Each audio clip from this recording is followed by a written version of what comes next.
Ce flacon du vaccin Pfizer-BioNTech a toujours contenu 6 doses, mais officiellement, il n'en contenait que 5. Aucun mauvais tour là-dedans, il s'agissait d'une mesure de précaution, un surplus de produits prévu par le laboratoire pharmaceutique, car dans les faits, le flacon ne peut pas toujours être utilisé complètement. Dans une seringue classique, vous perdez, quand le piston est tout droit, vous perdez tout le liquide qui se trouve dans le bout de la seringue et dans l'aiguille. Dès le début des campagnes de vaccination, les soignants observent qu'après 5 injections, il reste suffisamment de vaccin pour une 6e.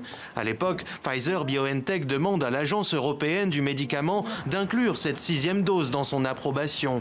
Le régulateur accepte, mais pas question, officiellement, de faire payer cette dose en plus. Sauf que Pfizer-BioNTech a depuis réajusté le volume de ses livraisons. On attendait 520 000 doses, on aura bien 520 000 doses, mais ça équivaudra à moins de flacons parce que eux maintenant ils considèrent qu'on est à 6 doses par flacon et pas 5. Et ça n'est pas sans nous interroger parce qu'en réalité, tout le monde n'arrive pas à trouver cette 6e dose dans le flacon.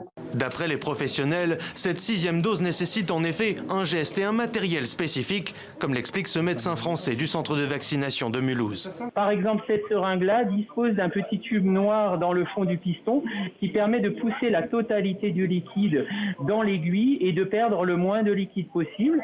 Deuxième chose, il faut que l'aiguille soit la plus fine, qui est le cas ici, la plus fine possible. En France, à la colère due au retard de livraison s'ajoute donc la question des volumes disponibles de ces seringues spécifiques. Sans oublier le tour de passe-passe de Pfizer-BioNTech qui passe mal, avec un prix d'achat européen estimé à 12 € par dose et l'économie en nombre de flacons livrés, le gain potentiel de cette 6e dose se chiffre en milliards d'euros.